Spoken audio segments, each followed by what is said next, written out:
Boy, I want to get to that crazy $8 million barn, but first let's talk about the Bank of Canada. Tell our viewers who may not quite understand the Bank of Canada. It's not a bank where you go and get a mortgage or you make a deposit. Their sole job is monetary policy, which means the amount of money that is printed and trying to control interest rates. They lend money to the big banks. Have I properly described what the Bank of Canada does? That's right. You pretty well did. Okay. The Bank of Canada, folks, is our central bank. It's a federal crown corporation, and it has one job: keep inflation low at around 2%. Now, everyone knows that they failed at their one and only job. Even they know that they failed at their one and only job. Inflation last year reached a 40-year high. No matter bonuses for essentially every executive. 80 executives at the Bank of Canada took home a bonus last year for a total of $3.5 million, folks. So get this, okay? Canadians are losing sleep at night, worried about losing their homes, worried about their credit card bills, even worried about whether or not they're going to be able to afford good food for their families. And you have these executives at the Bank of Canada who aren't even worried about missing a bonus. Folks, the average bonus last year for their executives, more than $43,000. I can understand bonuses on Wall Street or Bay Street for stock market traders who do big deals and make a lot of money. But this is not that. They really have, as you say, one job: keep inflation in check. And it's not like they're out there making deals and taking risks and being super capitalists. This is really a public utility. And actually, there is only one thing they should have done in the last few years, which is to say to Justin Trudeau, no, sorry, we're not going to print hundreds of billions of dollars more money for you to spend on your crazy programs. That's really a big reason why we have inflation, because the fox wasn't guarding, the fox was guarding the henhouse. So Tiff Macklem, the head of the Bank of Canada, instead of saying to Trudeau, whoa, whoa, whoa, you just want us to increase the money supply by printing more money for you to spend. That's going to cause everyone else's money to lose value. That's going to cause prices to go up. We can't do that. He said yes to Trudeau. He couldn't stand up to Trudeau, and he's giving himself and 82 of his colleagues. I don't even know what 82 people would be doing in the Bank of Canada. And these are executives. 82 executives, what are they doing all day besides playing solitaire on their computer or something? Ezra, there's a few different reasons why inflation reached a 40-year high.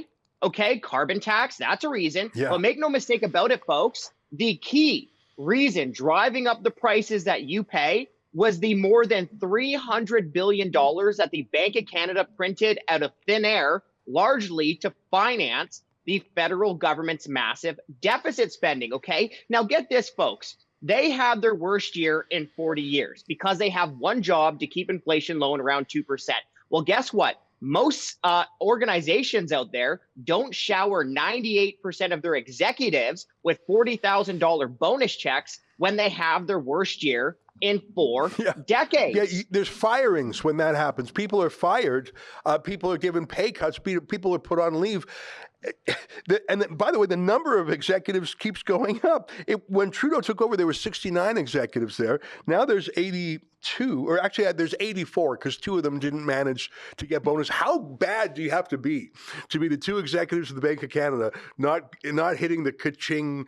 I mean, hey, they're the money printers, so I guess they think money just grows on trees, because for them, it sort of does. They could literally print their own money. And it's so infuriating.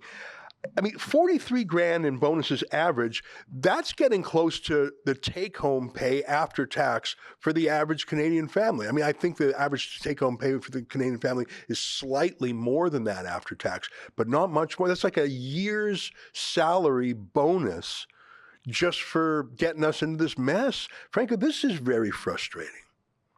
Oh, I'm so frustrated. Let me just step back. 80 of 82 executives at the Bank of Canada got a bonus. The average bonus more than $43,000. Okay, folks? Now, I don't even want to know what those 2 executives who didn't get a bonus, what they managed to do. I don't even want to know. I don't want to go there. But hey, Ezra, you touched on another good point. Not only did 80 of 82 executives working there get a bonus last year, 98%, but the number of executives at the Bank of Canada has increased by 18% since 2015. Well, I guess you just need more central bankers when you're going to run the printing press on overdrive and increase everyone's prices. Now, let me just break it down one more time, folks. For the average Canadian, for the ordinary Canadian taxpayer out there, you got higher inflation. You got A pay interest cut. rate hikes. A pay cut. You When got inflation, pay cuts. it's a de facto pay cut. Plus, but not just that. What happened over the last couple of years? People not just got pay cuts because of inflation, real pay cuts. No, people actually got pay cuts. People actually lost their job. People actually lost their small business. How many people had sleepless nights worried about having to take out a line of credit just to keep the lights on? Yeah. And at the Bank of Canada, they're not even losing an hour of sleep worried about losing a bonus? Yeah. Oh, boy.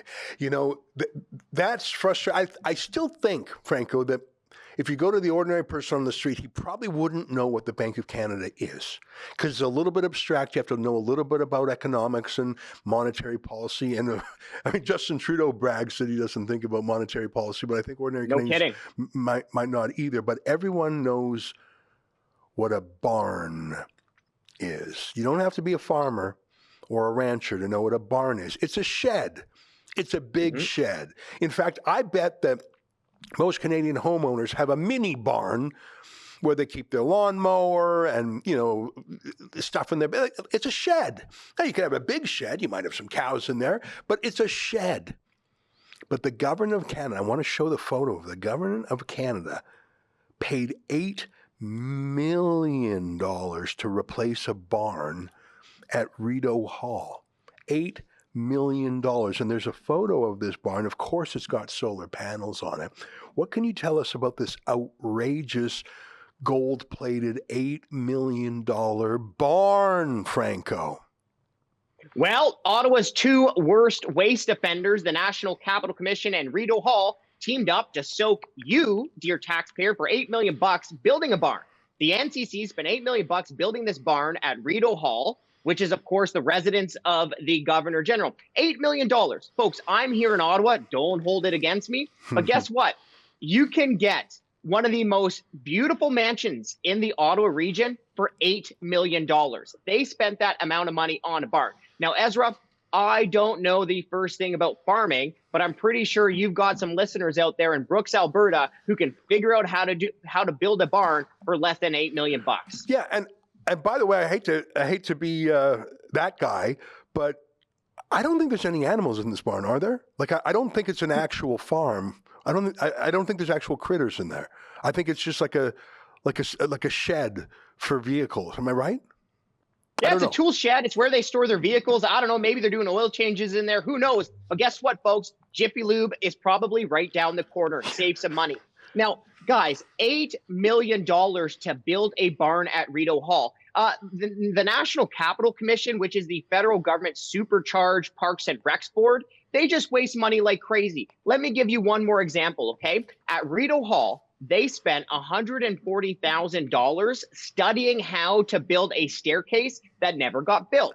Now, Ezra, you know, I think, well, you got to laugh or you cry, right? But Ezra, you know, I think that most Canadians spend $0 not building a staircase. That's right. The federal government spent $140,000 not building a staircase, and you paid for it.